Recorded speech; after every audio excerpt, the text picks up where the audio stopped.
সেটা হচ্ছে সরকারকে আমরা পুরোপুরি নিরপেক্ষ মনে করি না, তবে নির্বাচন কমিশনকে আমরা নিরপেক্ষ দেখতে চাই। আমরা নিরপেক্ষ এবং অ্যাকাউন্টেবল থাকবে। সকল নিবন্ধিত দলকে নির্বাচন কমিশন ডাকবে, কথা বলবে। আমরা নির্বাচন কমিশনের ক্লায়েন্ট, আমরা জনগণের প্রতিনিধি। জনগণের ভোটের জন্য নির্বাচন কমিশন, রাজনৈতিক দল আছে বলেই নির্বাচন কমিশন আছে। রাজনৈতিক দল না থাকলে নির্বাচন কমিশনের কোনো প্রয়োজন নাই। জিএম কাদের ছাড়া অন্য কারো লাঙ্গল পাওয়ার কোনো সুযোগ আইনে নাই।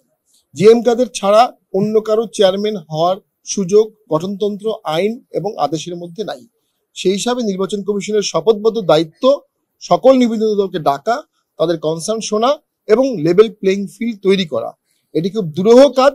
এই দুরূহ কাজটি নির্বাচন কমিশনকেই করতে হবে এবং সরকারকে সহযোগিতা করতে হবে, সকল রাজনৈতিক দলকেও সহযোগিতা করতে হবে।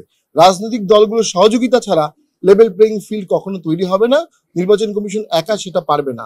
এই পারস্পরিক সম্মানবোধ, সৌহার্দ্যবোধ আমরা মনে করি দেশের জন্য অত্যন্ত প্রয়োজন। আমরা অত্যন্ত পুলকিত যে আজকে সৌহার্দ্যপূর্ণ পরিবেশে আমাদের প্রধান নির্বাচন কমিশনার আমাদের সাথে কথা বলেছেন এবং আমাদের মতামতগুলো শুনেছেন এবং উনি আমাদেরকে আশ্বাস দিয়েছেন যে উনি সুষ্ঠু নির্বাচনের জন্য উনি সর্বোচ্চ চেষ্টা করবেন। আমাদের পার্টিতে 28শে জুন কাউন্সিল গঠন করা কেন্দ্র করে একটি দ্বন্দ্বের সৃষ্টি হয়। সেই দ্বন্দ্বে আমাদের সদ্য সাবেক কিছু সিনিয়র নেতৃবৃন্দ ওনারা 28শে জুনই কাউন্সিল করতে হবে, প্রয়োজনে জিএম কাদেরকে ছাড়াই ওনারা কাউন্সিল করবেন, এটি একটি উদ্যোগ নেন। যে উদ্যোগটি পরে ভেস্তে যায়।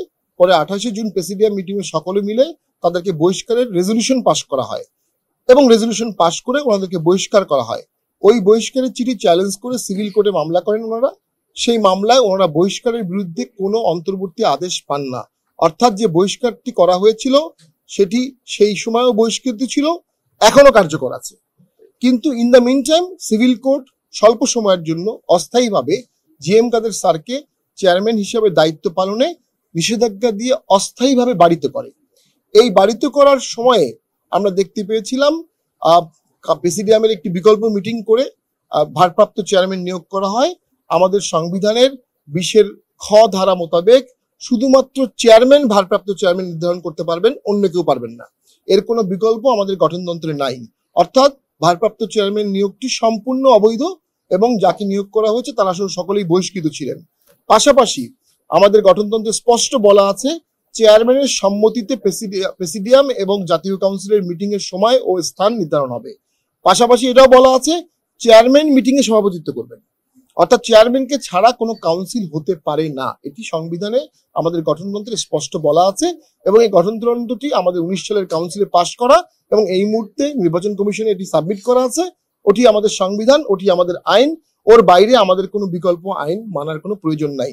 সো আমি শেষ করে দিচ্ছি, এক সেকেন্ড, জি আমি শেষ করে দিচ্ছি এই বিষয়টা। সেটা হচ্ছে এরপরেও আমরা দেখলাম ইনজাংশন চলাকালীন সময়ে একটি কাউন্সিল তথাকথিত করা হয় যেটি কোনোভাবেই বৈধ কাউন্সিল না। কিছু লোকের সমাবেশ করে একটি গ্যাদারিং করলেই সেটা বৈধ কাউন্সিল হতে পারে না। সেখানে আমার জানা মতে নির্বাচন কমিশনের প্রতিনিধি ছিল না। সেখানে আমার জানা মতে বহিষ্কৃত যারা ছিল তারা বহিষ্কৃত প্রত্যাহার না হয়ে কি করে কাউন্সিল করবে, কি করে কাউন্সিলে অংশগ্রহণ করবে, সেটি সম্পূর্ণ একটা দশম কাউন্সিল হয়েছিল এবং এই একই রকম দশম কাউন্সিলের আগে আরেকটি গ্রুপ করেছিল। সেখানে ওনাদের 3 জন কিন্তু উপস্থিত ছিলেন। অর্থাৎ ওই স্টেজের 3 জন সিনিয়র রাজনীতিবিদ আছেন যারা 2 বার দশম কাউন্সিল করেছেন। এই বিষয়গুলো অবশ্যই বিব্রতকর, তবে আইনের চোখে খুব স্পষ্ট জিএম কাদের ছাড়া অন্য কারো লাঙ্গল পাওয়ার কোনো সুযোগ আইনে নাই। জিএম কাদের ছাড়া অন্য কারো চেয়ারম্যান হওয়ার সুযোগ গঠনতন্ত্র, আইন এবং আদেশের মধ্যে নাই।